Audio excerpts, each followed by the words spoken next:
As the sun rises today, take a moment to pause and breathe deeply.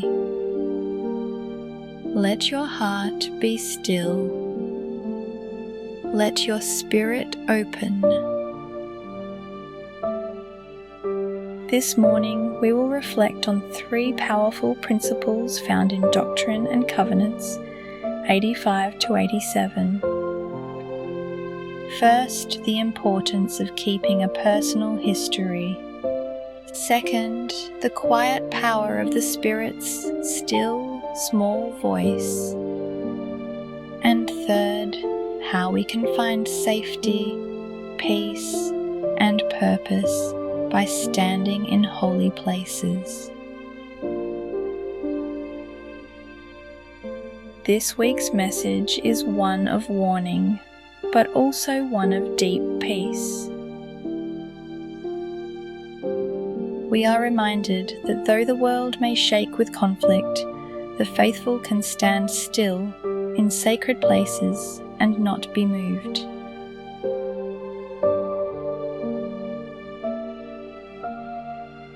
The Lord instructed that a record be kept of the saints' manner of life, their faith and works. Because remembering your story helps you remember His story.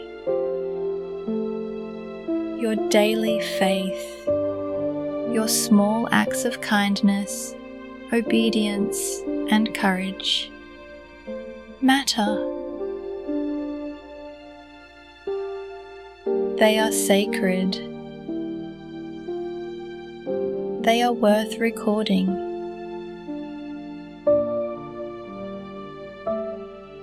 As President Wilford Woodruff taught, journals are of far more worth than gold. Today, consider what you might write in the record of your life. What tender mercies did you notice yesterday? What spiritual impressions are stirring in your heart right now? If recorded, your faith-filled journey can bless future generations, and it will bring you closer to Christ.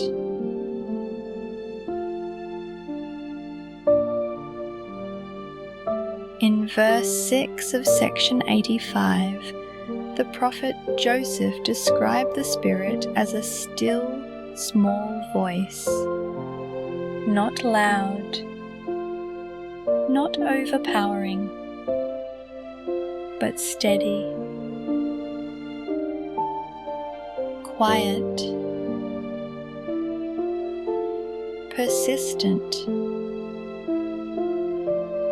You may not always hear it with your ears, but you will feel it in your heart, in your thoughts, in moments of clarity, in whispers of peace. You may feel it when reading scripture. You may feel it during a prayer. Or you may feel it as soft, sacred music plays, and everything inside you calms.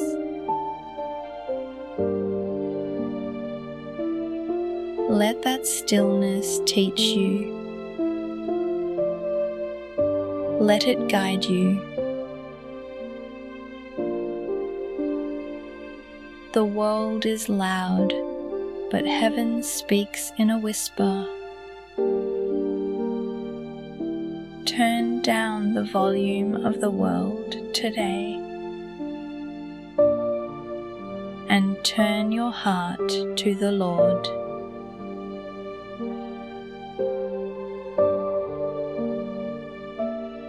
Doctrine and Covenants 87 prophesied of war and unrest in the last days, and we see the fulfillment of that prophecy in our time. But the Lord did not leave us alone in chaos. He gave us direction. Stand ye in holy places and be not moved. What does that look like? Where are your holy places? Maybe it's your home when you gather for prayer. Maybe it's your car where you listen to scripture and conference talks. Maybe it's your mind when you turn to God in gratitude rather than fear. Holy places are not just physical, they are spiritual sanctuaries. They are holy times like the sacrament, holy practices like fasting or family scripture study, holy thoughts like kindness and forgiveness. They are places where heaven feels near, and you can choose to stand there, to stay there, to not be moved.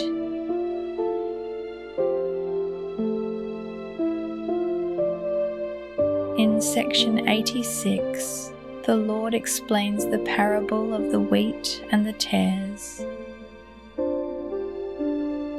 In the last days, the righteous will be gathered, and they will shine. You are that wheat. You are part of the gathering. You are a light unto the world. You are called to grow tall in faith, even when weeds surround you. You are called to be steadfast in truth, even when storms come. Because you have priesthood power and promises. Because you are led by prophets and apostles. And because the Lord walks with you, always. So, as you rise today, remember, you are writing your spiritual history, one act of faith at a time. You are guided by a still, small voice that speaks peace, not panic. And you are invited to stand in strength, in truth, in hope, in holy places that cannot be shaken. The Lord knew war and hardship would come, but He also knew you would be here. Now, with power, with purpose, with peace. Today, consider writing one moment of grace or spiritual insight in a journal. Take 5 minutes in stillness and listen for the voice of the Spirit. Take time to notice the holy places in your life. When you find those holy moments or spaces, pause. Let your spirit settle there. Let God's peace meet you there. Let holy places become your refuge, one moment at a time. And remember, when you stand in holy places, heaven stands with you.